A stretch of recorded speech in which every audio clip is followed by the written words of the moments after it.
Hello, it's me again, making stuff out of junk. What you got there is the beginnings of a ACE3000. It was a steam locomotive, well, it was never built, that used a diesel body, diesel shell. Early 80s, I don't know why. They were testing to build one. They never got around to it. The project was canceled. So I decided that I'd build one, even though they're kind of funky looking. I got enough junk to build it. That is right there is a an 080 chassis. It's actually two of them, sectioned. As you can see, the spacing in between the wheels is different. There's a big space in between the two center drivers. I originally wanted to make this 8-wheel drive, but the gear ratio, the body, the shell that I got, parts that I had were two different frames. They wouldn't have worked right, so I just I'm gonna make a 4-wheel drive, and two of the wheels are gonna have traction tires.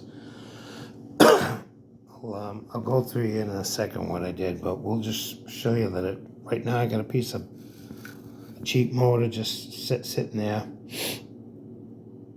and a chunk of lead just balanced on it just so it'll move. Now the wheels on the right are just free spinning. The wheels on the rear, that is the rear of the locomotive. So that is going in reverse. And then we'll go forward.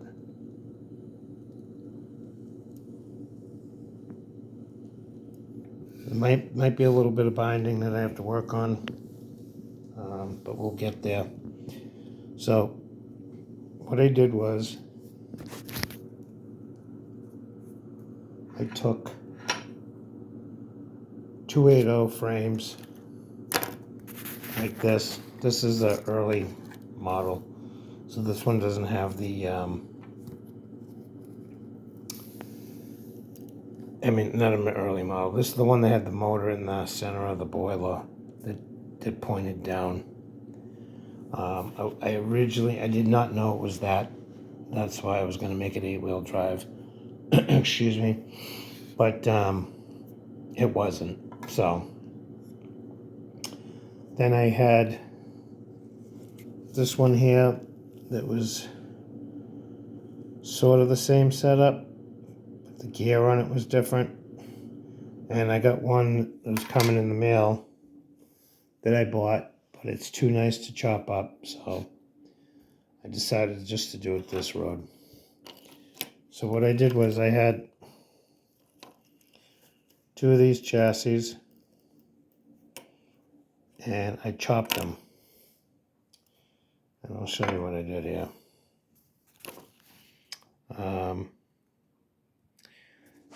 These used to have a pin on them, and they kind of swiveled, and then just imagine that there was a rod in between there.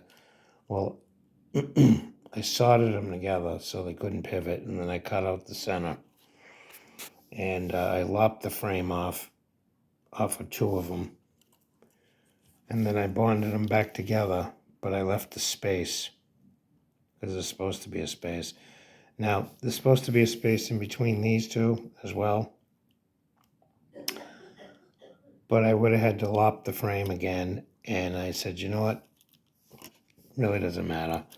So I made the space here a little bit bigger, so it would be the same, the wheelbase would be the same.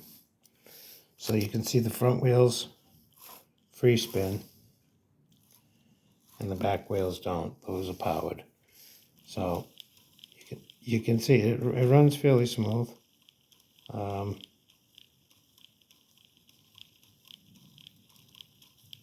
So I'm kind of happy with that. And what I've done here was I left all the valve train for the front. not so much in the back. I had to cut it because it was going to be in the way. It was poor planning. If I planned it out better, it would be sort of like that. But you see, the rear pistons are closer to the drivers than they are in the front, and that's the way it's supposed to be. So I had to cut this rod and shorten it and solder it. And in doing that, it screwed everything up. So I did try to cut the smaller rods and resolder them, and it did work. But it was binding up. It was more aggravation than what it was worth. So I chopped it. So what we got here is a front truck off of River Rossi. This is bonded to the plastic inside this frame, and then I had to grind it all out to make so this could move, and I had to remove some of the inside of the pistons. The back, not so much. This is a rear truck from another River Rossi. I had to twist this piece so it would fit in there, and I put a spring on it so it keeps contact. And this was a truck that I had that was broken. The pieces that actually held the wheels from flopping around were, were broken off. So the big rivet that used to hold this on right here is actually now in the center of this, acting as a bearing for this axle, so it's not flopping all over the place. I try to utilize every little piece that I chopped off. I tried to reuse at some point for something else. So I already changed this rim here, and I had to re-quarter it. That's got a traction tire on it. I'll put real fresh ones on there, black rubber. And then there's a traction tire on this, so it'll probably pull 20 cars. This thing here is geared very, very high. So I don't know. It's got the same transmission as my triplex does, so it's going to be incredibly fast, even though it shouldn't be. I'll probably find it a lower speed motor. But that's it so far. I started working on it today, and that's what I got done so far. This is a piece of thick copper wire I bent it in the S and glued it, and the spring is hooked to that. See, now this shaft here, I pressed it through the worm gear, because originally I thought I was going to have 2 gearboxes running this thing when I planned it out. But it would have made a lot of aggravation. The motor would have been in the cab itself. That would have been a pain in the ass. So I just decided to just go with 4-wheel drive, and it'll be fine. So these are the shells that I'm going to use. It's going to get cut down because it only needs to be 7.5 inches long. The nose, if you want to go online and look up ACE3000 and do a little research on it if you already don't know what it would have been. So this nose is going to get cut like a bulldog. It's going to be real short and stout. There's too many windows here, and this door is in the wrong spot, so I'm going to cut it and move it forward 1/4 inch and eliminate one of those windows, I think, probably. All this stuff will be belt sanded off because it doesn't belong there. The stuff on the top, I will belt sand off. And then on the tender,